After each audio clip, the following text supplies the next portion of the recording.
All right, today is December 13th, and today we're continuing our discussion on the Desiderata Extinctionati. And I'm just looking at the questions posted. Gary posted a question or a statement. He said, maybe something about art other than the visual, painting and drawing.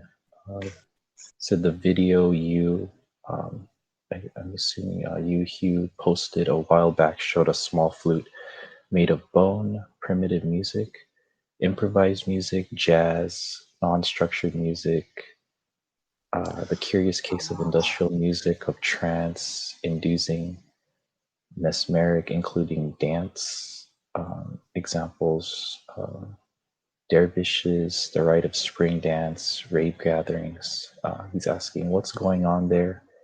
And even in very formally structured music, the evocation of non-cerebral responses, is it all a reworking of the heartbeat, breath, and birdsong, waves and wind?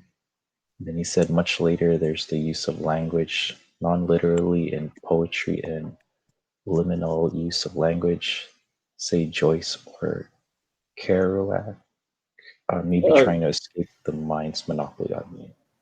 yeah, yeah. Oh, just okay. So starting off with that ancient piece. So that was a bone, a vulture bone that clearly had holes marked, and the vulture bones are hollow. So it clearly had holes drilled in it.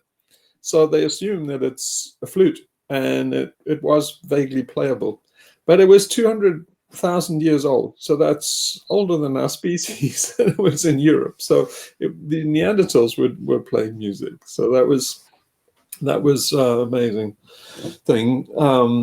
Yeah, we assume that they were kind of like lots of whistles and then probably drums, because drumming is really, really old.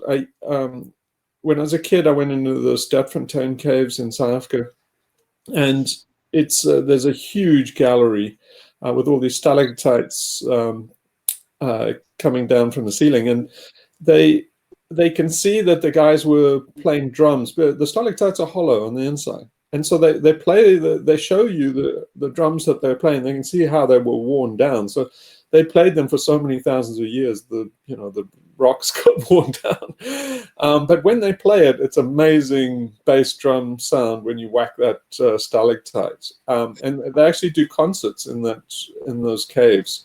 Symphony concerts and stuff, because they have such great acoustics. So these people were doing drum beats and stuff really, really long ago. But Gary was kind of asking what it is, if it's a heartbeat. Yeah, there are lots of theories that it's a heartbeat. My personal opinion is it's the reptilian brain. It's really, because it's a motor reflex there, especially that drumming. It's actually sex. So basically, the perfect. I'm not on solid ground here, but I think there is some research that says if um, if you if you look at the actual timing of the rhythm on most popular songs, they're the perfect timing of sex. Basically, that's what it's mimicking, is sex. And so it was basically variations on that. So yeah, it's very interesting to think what music was for originally. But my guess is it was it preceded language. I think there's possibly, it goes so far back, into it probably precedes language. And yeah, there are also hints, like, the talking drums are really interesting in Africa. I wrote a bit about that in this book that I'm writing. I posted one. Yeah, I actually posted a kind of chapter on, at least mentioned music and the talking drums, or at least in language, Adam's language, I think. But yeah, the talking drums were an amazing thing, where in Africa they could communicate for kilometers, and Europeans couldn't understand what they were, how they worked, but the guys could definitely pass very complicated messages. And so it was a long-standing colonial speculation about how the talking drums work, and obviously they didn't want them to know, so they didn't tell them. And eventually, a guy, I think a colonial administrator, he eventually figured out what it was, and what they were doing was they were actually, speaking Swahili with the drums. So they were beating out the drums in the same, because the reason why Europeans couldn't tell what was going on, because most European languages, especially English, is atonal, and they were beating out on the drums tones. So that basically from the tones think it was Swahili, some Swahili person could get the tones, and vaguely it was mimicking human speech with the drum, and that's why they couldn't get it, because the English ear is atonal. But once he figured out that it was tonal, then Europeans could finally listen to it, but what's interesting about it, it was so verbose, because it was ambiguous when you start talking. The language was very repetitive and long-winded and stuff, to make sure, it's like, so like they would say, like, the old man, the very old man, the very old man with the long beard, until you eventually know, oh yeah, that's Sam. Yeah, I got it. They wouldn't just say Sam, because it'd be so difficult to, so many other things sound like Sam on the drum. So the talking drums is interesting, because they thousands of years old, they think, and they could send messages so far and fast in a bush telegraph way, with relays, through Africa, and Europeans only matched that kind of signaling capability in the 20th century. so it took until the invention of radio until Europeans could transmit information as fast as Africans. So it was interesting. But yeah, there are lots of places in the Sahara Desert, and the Sahara Desert's been, desert for about 20,000 years. But there are lots of places where you can see that they've been using the talking drums and presumably, making music on rocks. So they have hollow rocks and stalactites, and they like the Stetfontein caves, so they're really worn down. So, but it's interesting to date music, because they've done research on chimps, and it's really funny. Actually, I mentioned this in one of the Darwin videos. If you ask people, it's really quite funny. If you ask people, people are really closet racist, because if you say, what kind of music do chimps prefer, when they've done tests, they've basically seen what music chimps like best. And when I've asked people, the vast majority of them say rap music. And it's not actually. It's they prefer silence. If they don't actually like music, so that's a very interesting thing. Is if our closest cousins don't actually like music, they'll switch it off. If they have the option to switch it off, they'll switch it off. So they don't like any type of music, and so it's kind of interesting, because it's unique. That humans and birds and a few other things like it. But I think it's one of the things like art that's more complex. The chimes and whistles and stuff that sound like birdsong.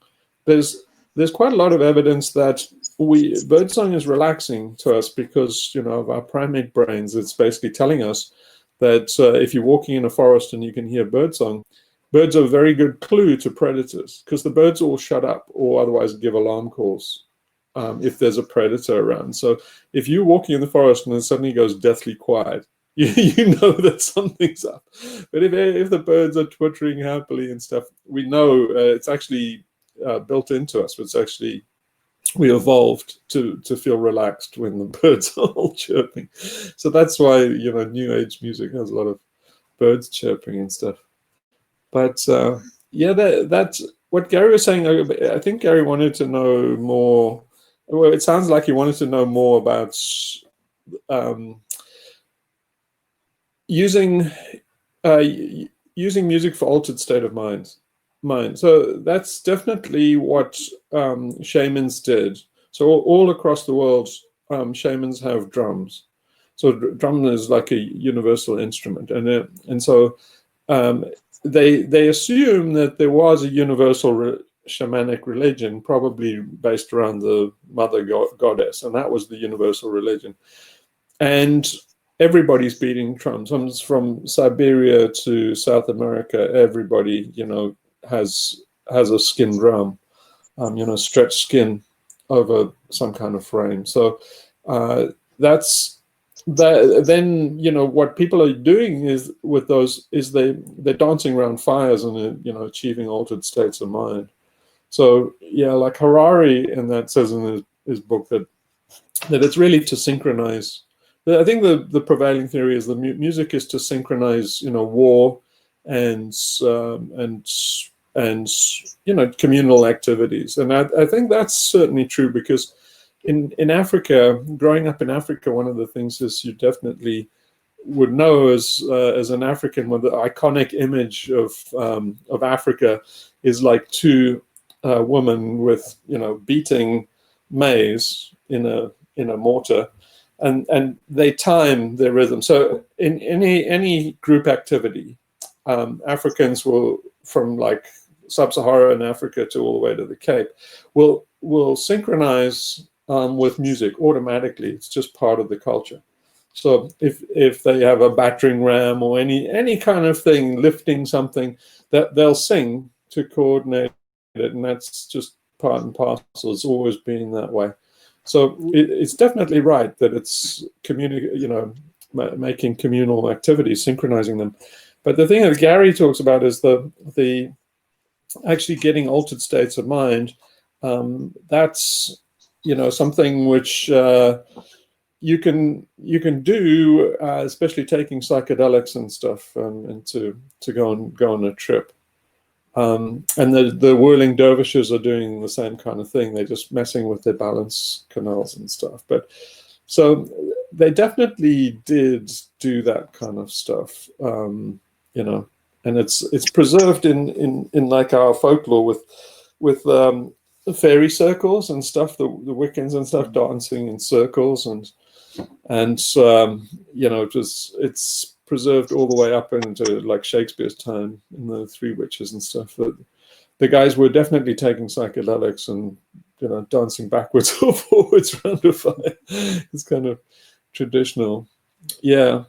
But the interesting thing that I was taught in the kind of cult I was in, that they claimed they went all the way back to the Pythagoreans. So the Pythagoreans were interesting because the Pythagoras, didn't invent the octave. No, I think some people, no, he didn't invent it. It was established already. What he did was he figured out the mathematical rules behind it, that it was seventh. He broke it up into sevenths and then figured out the semitones. And so they I think in the Neoplatonists and all the way through the medieval times or the Renaissance, particularly Marsilio Ficino and the De Medicis and stuff in Florence, they were a continuation of the Platonic school, which were, according to my cult, was Pythagoreans. And so they claim to have all sorts of esoteric knowledge based on the octave and seven. And then they thought seven was like the Ennead, which was a 9, which has all sorts of kind of geometric symbolism. And so what they said it was it's what's hidden in these things, and what's hidden in the Pythagoreans was really a kind of pilgrim's progress of spiritual development or personal development. So what they said, that those 7 stages mark the 7 stages of your evolution to enlightenment.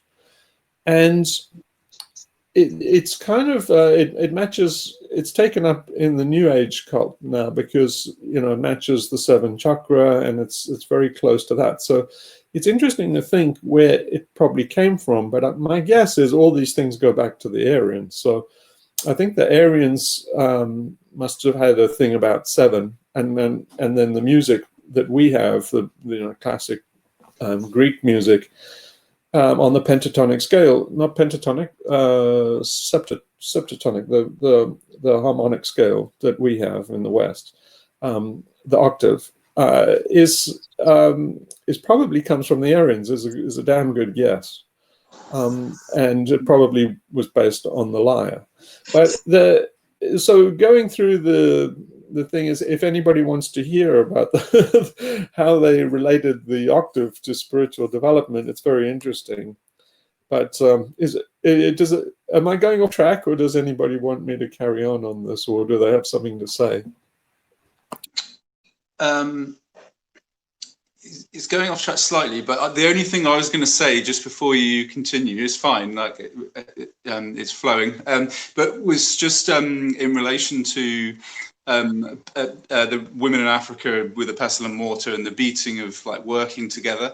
There was a really interesting program about that, how it was all about song and group, and how song was a key aspect of communities in our country, in the UK, for millennia, well, for hundreds of years and probably longer. But it's interesting if you think of that song and that kind of thing as an act of rebellion, because the reason why it's dying out, where it has died out mostly now, is because when the factories were invented, they the clock came in, as you mentioned many times, and so they ruled that out, and they didn't like it because, of course, they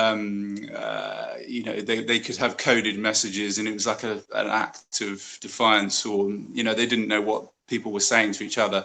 It was like a rhythmic way of working, particularly in farm work and things. But I think there was a lot of rebellious messages there, and when there was a master involved and he was in control with his metronome and his clock, they didn't like that.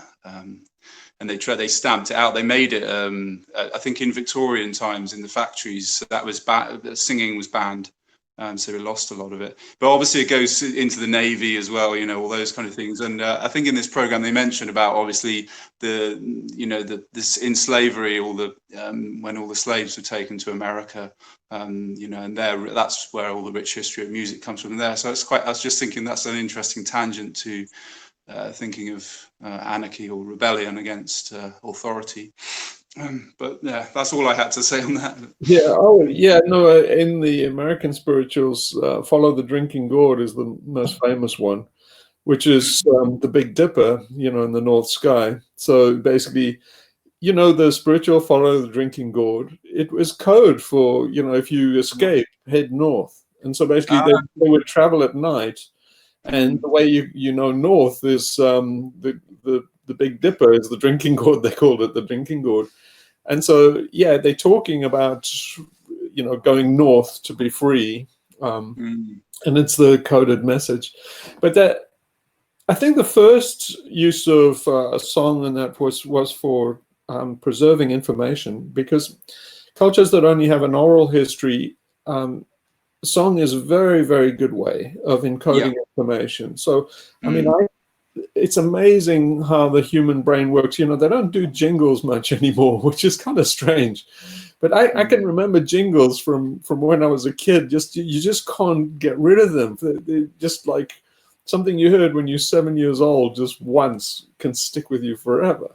So jingles are very, very powerful, and it's a great way of preserving the integrity of messages, because it's hard to screw up a rhyme or something like that. So the epics were preserved in poetry and lyric because they could transmit information without error that way.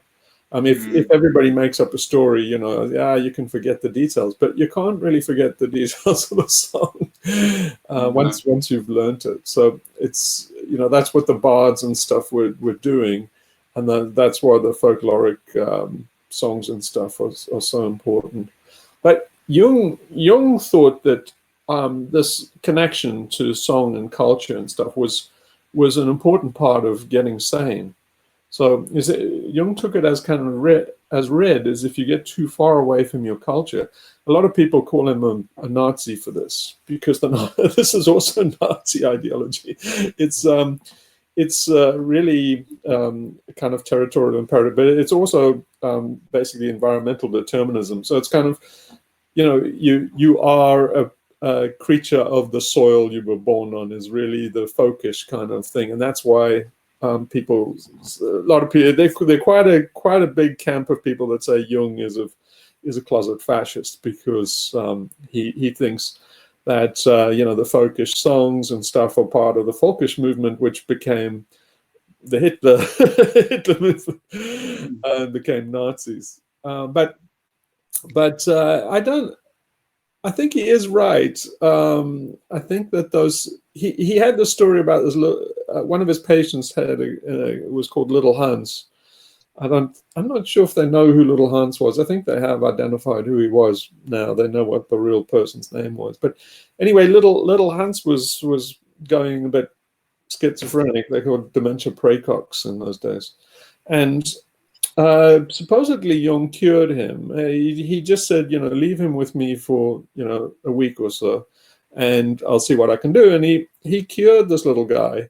And they said, well, what did you do? And he said, well, he was just cut off from his roots. He just sang the old Bavarian songs with him and danced the old folk dances, and that was all he needed to be reconnected. So it was more than just Little Hans. There was more other kind of evidence that was true. But it's terrible where we're getting to now, where there's cultural appropriation, is cancel culture, is banned it all and stuff, because a lot of the stuff that preserves cultural identity, and Jung would say sanity, is divisive, and so a lot of it's racist, xenophobic, and they don't teach it to kids anymore. No, it's certainly in the Western culture, we're not allowed to. White people are not allowed to have a culture because it's colonial. But it's dangerous, I think, in terms of Jung. I think that basically we need more diversity and more forgiveness of people's cultures. Anyway, it's interesting from that point of view, from the African point of view, and transmitting information that way. But that certainly the Mahabharata and stuff, which runs to 8,000 volumes and stuff, it has. It's called the Smriti and Shruti, and the Smriti was from memory, and it was passed down from guru to disciple, very laboriously, but also in rhythm and song, so it couldn't be corrupted. So then the Shruti is the written form of all the knowledge. But absolutely, libraries and libraries full of this information was passed down, and you got to presume it was from the Aryans, that it was part of Aryan culture. So by the time you get to the folkloric stuff that comes out of like Scandinavia and Norway, those guys are quite far removed from Aryans, though genetically they are. They came from Anatolia and they are Aryans, but you can still see echoes of these same themes that all come down, and so it's very, very interesting insights into our own psychology because of music. But yeah.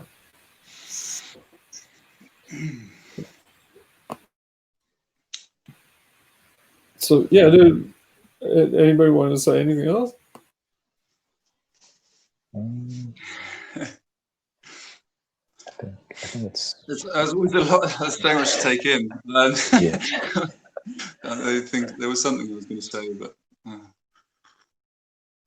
maybe so, where do you want to take it in terms of the music? Because I know if Gary was here, he would want to hear more of the kind of spiritual progress stuff. I think that was the basis of his question. Yeah. Is anybody else interested in that? Yes, yeah. I need to work on it more. Yeah, it's inspiring that Gary's gone off, and well, I gather he's investigating that or doing his meditation.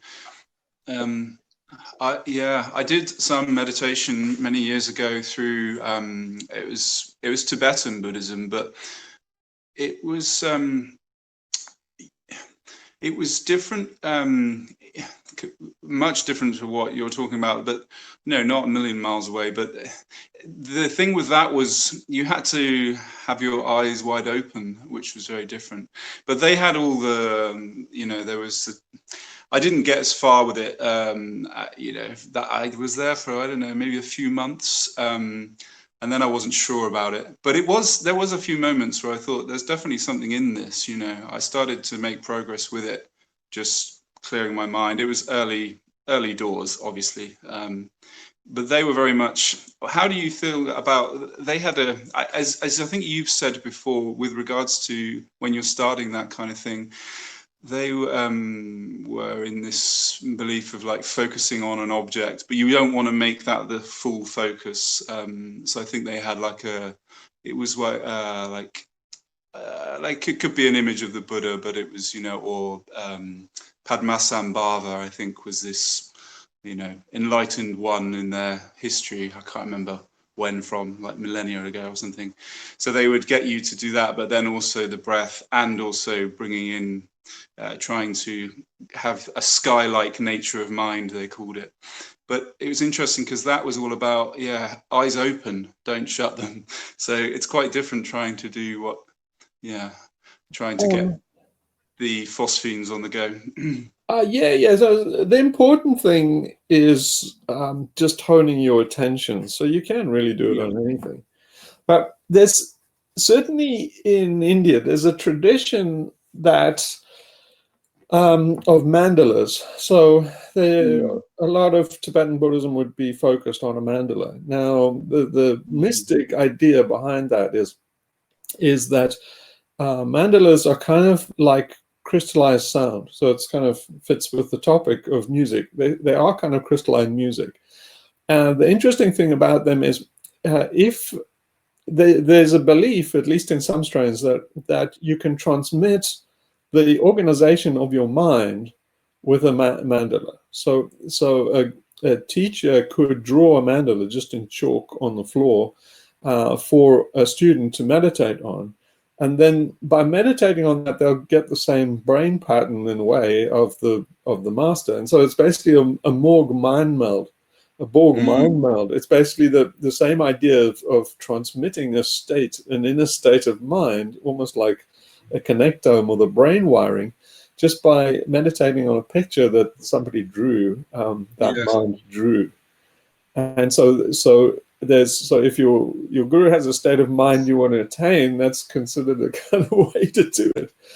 If you have a look at the mandalas, they're very, very interesting. But I can't help noticing, and I think maybe Jung also noticed this, is when it's all said and done, they really are just the phosphenes behind your mind, your eyelids. So I've looked at some of these gurus actually draw the pictures and stuff, and what I suspect they're doing is they are actually drawing the phosphenes behind their mind. So when you keep on looking at the phosphenes, they kind of develop, and you should see them kind of blossom, and what they blossom into is kind of like flowers and halos, and they are mandalas. So I strongly suspect that what the gurus are doing goes back to the Aryans. They're Aryans, so it goes back to the Aryans, and I think the Aryans had a shamanic tradition that fits with what the guys were doing in the caves with art. So when you look at the art, it was just in one of the videos. One of the first ones I did was was a little piece in Gavrini in France, in Gulf of Morbihan. But that's a very interesting place. It's basically a big cairn, ancient cairn, and it's filled with all this art, carvings in it. And so it goes back to Paleolithic times, but they don't really know what the ARG is. As soon as I saw it, I know exactly what that is. It's all the same swirls and stuff. So the guys think, well, the guys are on acid, and they're probably using psilocybin or magic mushrooms to. It's clearly they look trippy, but it's like you can see all those behind your eyelids, and they all the things in the 32 symbols that they've found around caves all around the world. So in that shamanic, it's easy to guess that in that shamanic tradition, the guys were doing this kind of meditation. Then they would put those. They would I think it's probably due to the fact the way our occipital cortex is arranged, or at least our visual apparatus. It's probably arranged to recognize these universal shapes, like little whirlpool shapes and little hash shapes and fir tree shapes and all of these things. So when these guys see these behind your eyes, you can actually see them. I mean, maybe I've spent too long looking at the cave art. Maybe that's what I see. But I don't think it's idiosyncratic. I think it's universal. And so it's even possible, I even put this out there, it's even possible that the symbols weren't transmitted around the world by culture or by contact. What's possible is the idea of meditating and drawing on the rocks what you can see behind your eyelids, the phosphenes, that it's possible that practice went around the world. And so then what people are seeing are the universals of what's in our sciatic nerves and stuff that are transmitting those as phosphenes. So because what you're doing when you're looking at the phosphenes is a feedback loop. You're saying because it's a blank so you have sensory deprivation. So if you have sensory deprivation, what your brain is doing, what your visual apparatus is doing is saying, oh, I can't see. So it hyper stimulates to say, like I must look harder. When it starts to look harder, a lot of visual processing is feedback. So what normally happens is you look at a scene, that goes back, it filters all the way up to your frontal cortex even, and then your frontal cortex will say, I'll zoom in on that, Scotty. And then the rest of the thing a message will go back to your eyes, and so you will actually focus your eye movements will start training on that particular thing. So it'll focus that, and the loop carries on, focusing until something diverts your attention. So you're kind of taking that and saying, now you have sensory deprivation. It says, zoom in, I can't see anything. Then it's, your eyes are sending back information. It's taking everything it can, looking too hard, in other words. And the net result is you're really seeing what's in your brain wiring rather than what's in your eye.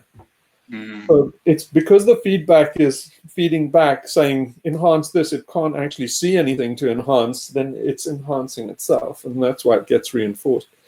So once you start doing that, then you start to see that the visual apparatus is arranged and organized. It's one of the most primitive parts of our brain. So it's organized in certain ways, that they do experiments on rhesus macaques and on rats and stuff to try and see what's going on in the visual cortex, mainly in the visual cortex. They used to say that, like, neurologists study the back half of the brain and psychologists study the front half, because the front half is too difficult to study. But neurologists can find all sorts of things, interesting stuff, particularly visual cues in the occipital lobe.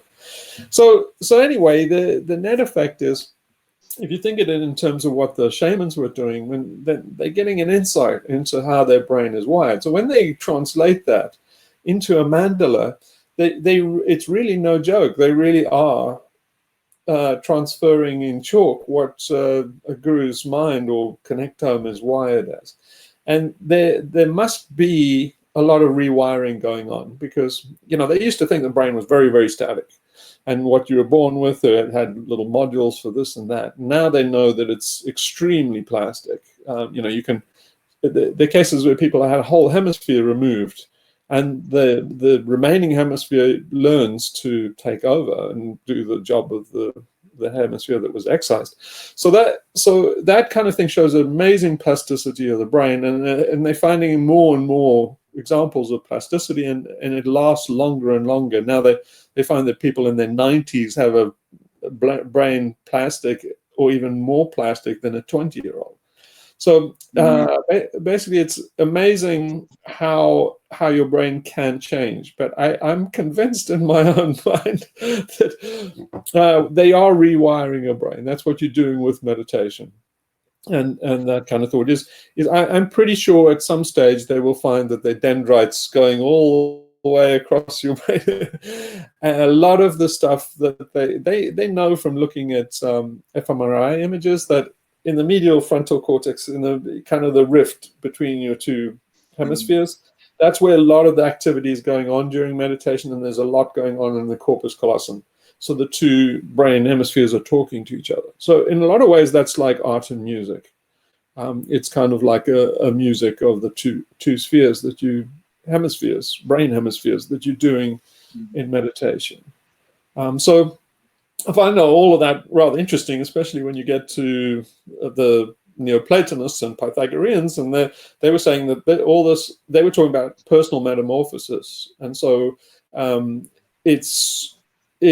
they said that the harmonic scale was exactly how you develop as a novitiate, basically evolving. And then I'd say that, they must be right. There must be a corollary with that, and brain plasticity as Western neuroscientists understand it. So we've gone from very recently thinking that your brain is just as it is, to thinking it can actually change. Well, Western scientists have still not cottoned on to the fact that these guys, maybe for tens of thousands of years, have been on this trip of how to rewire your brain for, basically later evolution.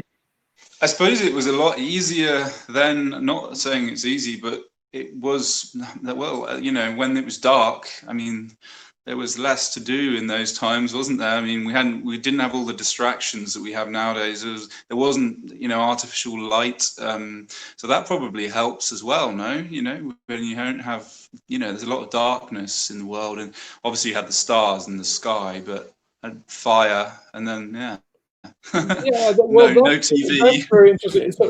So what's been lost? Electric light has been a bitch for sure. I can talk about electric light for a long time, but what's interesting is that they had two sleeps. We've lost the concept of two sleeps. So even I think Benjamin Franklin and stuff, even those guys, the founding fathers in America, I think they knew about two sleeps. But up until very recently, talking about the mid-industrial revolution, we lost the concept of two sleeps. Now everybody says, you go to bed and you you sleep and wake up in the morning. Traditionally, that isn't how it worked. You would go to bed and have your first sleep. You would wake up around about midnight, and then you would go and, have sex, or go and steal your neighbor's sheep, or go walk around outside or something, and then you do that for an hour, maybe have a little nibble on a few nuts and stuff, and then go back to sleep. And then that was considered you automatically had another sleep after that. But now nobody even knows that. Now they go to the doctor saying, I can't sleep at night. I wake up at 12 o'clock and I'm awake for an hour. The doctor says, here, have some of these sedatives and you have some sleeping pills. And you don't know that is what we're supposed to do. It's hard to figure out why we're supposed to wake up in the middle of the night to wander around. But we certainly evolved to do it, which is kind of dangerous for an animal that's like so diurnal as we are. We're not nocturnal animals, and since our biggest enemy is the cat, which is nocturnal, it's a real dumb thing to be wandering around at night. But what it did, what people would do, especially on a summer night, is go out and look at the stars and basically try to figure out what the hell was going on, in terms of. But they were fully integrated with the heavens. and the stars in a way that we're not. And so you know, all the zodiac and things like that are lost in prehistory. That they go back very, very far indeed, because and all the symbology and mythology, and so that idea of the heavens and the part they played in our culture is so lost now that even like Greek historians don't know that a lot of the, you know, myths of ancient Greece are all to do with the heavens. They're all to do with explanations of the heavens. You know, Mercury and stuff is not just, you know, some abstract god. He's the bastard, you know, zooming along in the sky that everybody knew. And so yeah, there's that. That's an interesting thing about the two sleeps. But there was something else I wanted to say. Oh yeah, about electric light and stuff. So the electric light only came in with the dark satanic mills because they wanted to extend the amount of time that the guys could stay weaving. Yeah. So but electric light has meant that we stay up too late, and then we go to bed, we crash, we kind of get half asleep because we muck up our two sleeps, and then we get up too early, and so the the electric light has been murder on us. So seasonal affective disorders has a lot more to do with electric light and bad sleeping patterns. But once you start messing with sleeping patterns, you're in deep shit. You know, basically, because right next to this occipital lobe and stuff, and the phosphenes that you get, what you're messing with is your circadian rhythms. So the pineal gland, which is right next door to all of this, and what Descartes thought was where the seat of our soul, and I think that was also kind of a Pythagorean idea. But that pineal gland is considered to be a reptilian third eye. It was, I mean, it's not just a new agey thing. They think that basically our, you know, kind of ancestors pre-Tiktaalik actually had a light spot, a light sensitive spot. And it is right where Shiva says. It's not all new age nonsense. It's basically somewhere on some like amphibian, like frog thing ancestor of ours. It did have a light spot here. They think it retreated and became the pineal gland. But it's very susceptible to melanin and very partial to circadian rhythms. So if you get in a cult or get into, you know, do any esoteric training, they'll definitely fuck with your sleep patterns. I spent 4 hours a night sleeping only 4 hours a night for about 5 years, and that fucks with you. They do. If you want to change somebody's sense of ego, and that it's well known, you just mess with them. I mean, everybody from like Guantanamo Bay to every single army in basic training. Every single army in basic training will sleep deprive you. Sleep deprivation, it's deliberate to break down your ego. So if you want altered state of mind, the best thing you can do is freak with somebody's sleep pattern. But what everybody forgets, and particularly psychologists and therapists and stuff, is that that's exactly what electric lights have done. They've fucked with the most sensitive thing to altering people's mood. And nobody ever thinks it. It's like, electric lights are wonderful because now we can, you know, stay up late at night. Say like, this thing has fucked with us mercilessly. And nobody says it's electric light is like the epitome of our civilization. It's like, you know, that's why we'll never give up on industrial civilization. That's why GDP has to keep on rising, because of the electric light. And nobody says anything bad about it. And you say, like, I really think, they get away with that. You know, it's amazing. That one thing, you know, simply, if the lights went out, I mean, people would just be, I don't know, they'd be lost. I really think it'd be such a shock. Do you imagine?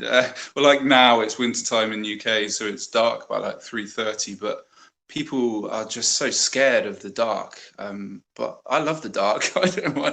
And it's just amazing to think, you know, if the lights went out, I think people would just lose their minds. I mean, maybe they would adapt, because people are quite adaptable. But well, they would quite hibernate. interesting You to see see. what we lost with the Industrial Revolution, particularly in like France and stuff, and in Britain, peasants would hibernate.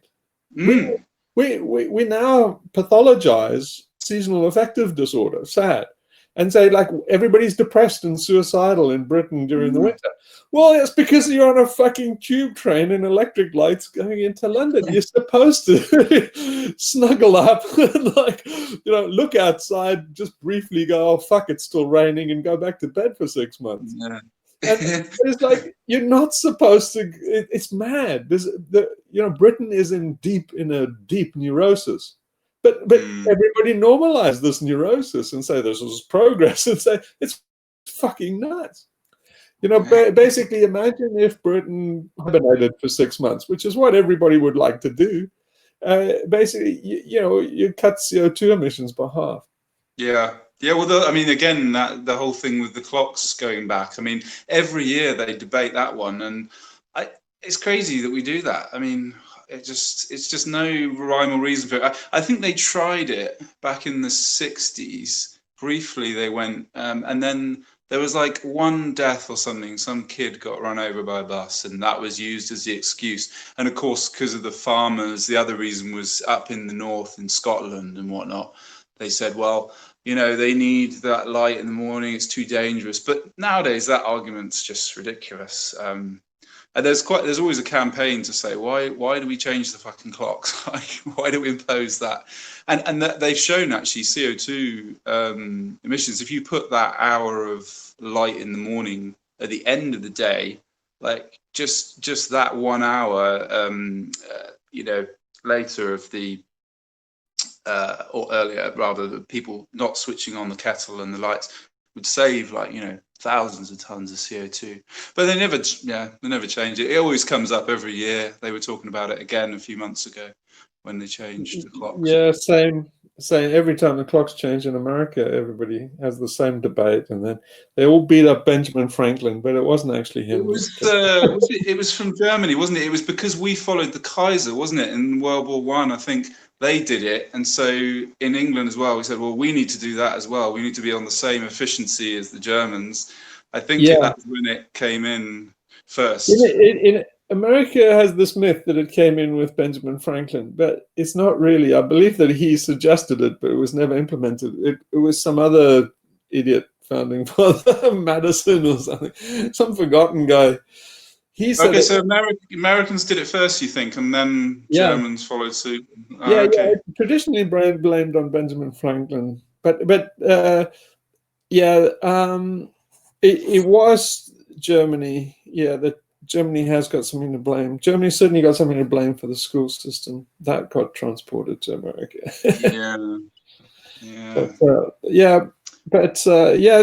It's so anyway. If you meditation and stuff is definitely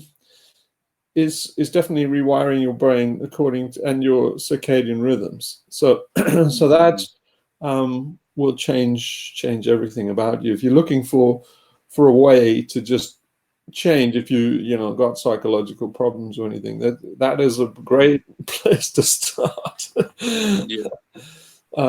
Just frigging with the amount of sleep you have, and it's very hard as an individual to give yourself some kind of regime long term, like to sleep 4 hours and stuff. It's very easy if you're in a collective. So it's very easy if you're in an ashram or in the military or something to have a regime where you sleep 4 hours. But to force it on yourself is a monumental undertaking. But what I do now is I just go with the weather. So I just go to sleep when I feel like going to sleep and wake up when I feel like waking up. And it turns out that I wake up with the light. So in the summer you get very little sleep, and in the winter you sleep long. Yeah, I mean, that's the nice thing, isn't it? Yeah, in your position, it's easier to do those things. What's so crazy is it should be done all over the Western world. Basically, we don't. The fact that places that as far north as Britain don't adjust for the winter is just absurd. I know. Yeah, it's crazy. Yeah, why people should work longer in the summer and less in the winter. It seems so damned obvious. But I think the best that we can hope for is that we switch to a 4-day week or something with this oncoming depression. that would be a start, a 4-day week, or actually, well, no, just no work. Well, a machine tax and a UBI would help. Oh yeah. That's I've heard of this one. Yeah, machine tax. Yeah, but anyway, it's at the moment they're still talking about this. It sounds like the 1950s, and Joe Biden's still on this archaic dinosaur trip of more jobs and higher GDP, and I was like, dude, that's the 1950s. Forget it. Machines do the work now, and you got to start thinking about a UBI and stuff. Anyway, yeah, he's still supporting. He's now supporting $15 minimum wage. That's as far as he. Yeah, it's ridiculous. We've had that in Seattle for 5 years. Stupid dick. Yeah, but anyway, it's great now that nobody's got a job to like say, oh well, $15 now is great. Yeah. But yeah, they got to start. We're so bound by our archaic culture and all the bad bits. So we have this Calvinist work ethic, and its idea is like, you only get a salary based on the job. It's basically you have to work, and then you get, that's how you get to live and stuff. And it's like we've got to break that. I mean, it's just like, this is the 21st century. You can't have this ethic of this job is as a kind of virtuous thing that's kind of noble and virtuous. Is like, we're at the later stage of the Industrial Revolution, and they're still treating it like some kind of medieval kind of a peasant virtue of labor. Yeah, there was a lot of talk in recent years by some economists of like, well, a few about degrowth, but then it kind of all turned into this UBI and all of that new monetary theory. But I don't know what happened. So there was a few voices saying, well, we can't go on. I suppose they were kind of from the fringes of the green movement, and now it's just great reset, jobs, green jobs. I don't know. I'm just like, why can't we just do degrowth, deindustrialization? Britain's going backwards. So we're going to deindustrialize. That's a given, because we're going to get crop failures. Basically, the climate is getting too unstable to have basically grains grown at scale. So it's a given that we can't do all these crazy madcap green schemes, because they would be done in a period of social unrest and famine, and you're not going to be doing this kind of stuff at that time. But Britain's regressing now. In France, it seems to me that the dialogue is moving much faster. More and more people are starting to say, like, collapse is real. They don't have a problem with that in France, but in Britain, there's still massive denialism, collapse denialism.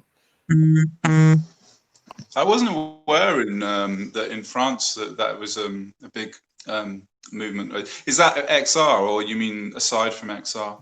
No, XR doesn't shape in France, because basically XR, forgive me for saying it this way, but XR is considered semi-retarded, because they're so far behind the curve. The XR is like leading the world and stuff, and it's like, dudes, you only woke up to climate change a couple of years ago. You guys are so far behind. Basically in France, we're like, we're preparing for collapse, and you guys are just think it's still solar panels, and then nobody thinks it's solar panels and EVs in like Spain or France. In Germany, they know better, because they put up a whole lot of solar panels that they're taking down now. But I mean, the debate is moving on much faster in France. Now they're talking about, well, they're decommissioning their nuclear power stations and going to coal. it's because France, the debate is more like, should we just collapse in style, you know, kind of party till we drop, is more like the debate. But in Britain, it's and the US is the dialogue is really about you know, are we going to collapse in 2100? It's like kind of ridiculous. Yeah, almost every week it's there's something in our news as well about they think it's much worse than, you know, than originally thought. We haven't got long. We've got like 20 or 30, you know, 20 years or something. Oh yeah, well the last thing was of course about the cars. They're going to do away with petrol and diesel cars by 2030. I was like, oh my god. Yeah, you see, the assumption is that we keep all our same lifestyles, but we just do, you know, these indulgences. We'll do veganism, and we'll cut back on this and that, and you know, it's like, you know, this is the sinking of the Titanic. They're still thinking of it like a garden picnic. But I think more and more people are starting to realize, you know, if you look at Collapse, there's a Collapse sub on Reddit. Yeah.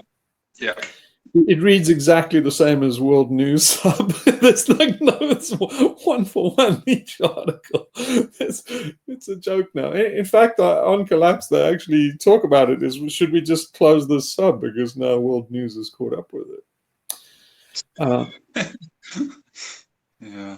And so, yeah, it's. But I think on XR Med, I think where we should be taking it is, and where we have been, I think, is that is getting people to adjust. It's basically the way I think of it is our deep adaptation, because, you know, deep adaptation is what we need to be exploring, and this subject. And so where things like music and art come into it is you know, personal transformation as the world collapses. It's part of the bigger thing about the discussion. The bigger context is how to conduct yourself during collapse. What's the way to do? And to me, I think you know, personal development and enlightenment is part of our story. So it's basically, if you think of it like theater, and you think of it as the ripeness is all, that basically to put on a good show, you have to do a bit of self-introspection and start digging deep into these things.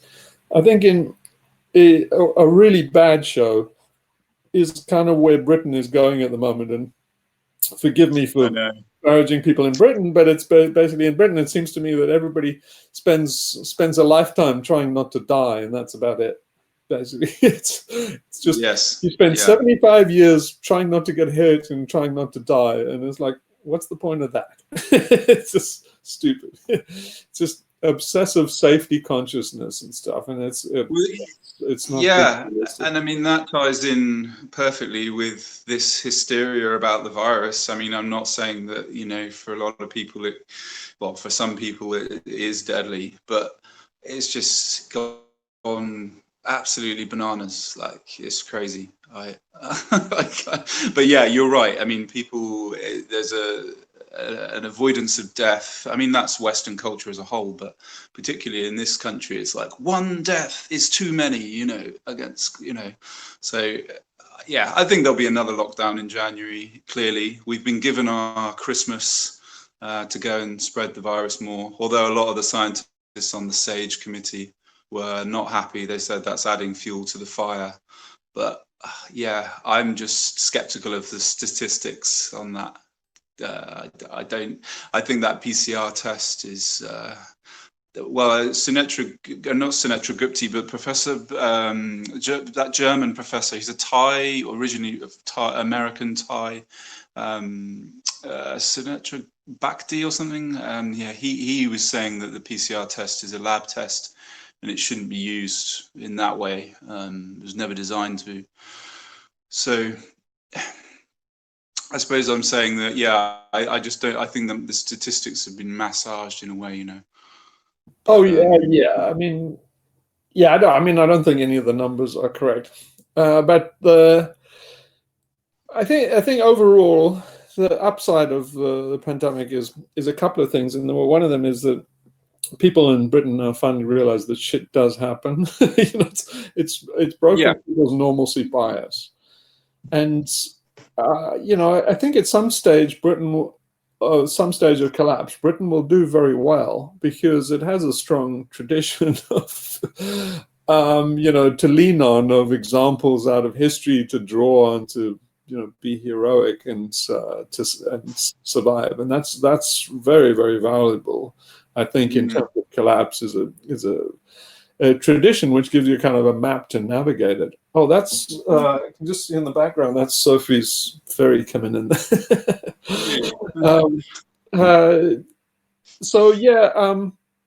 I think that some stage during collapse, when everybody gets over their denialism, then Britain will do quite well. The problem is that it's got a lot to face, because there's 64 million people on an island where you can really only feed half of them, and so if there's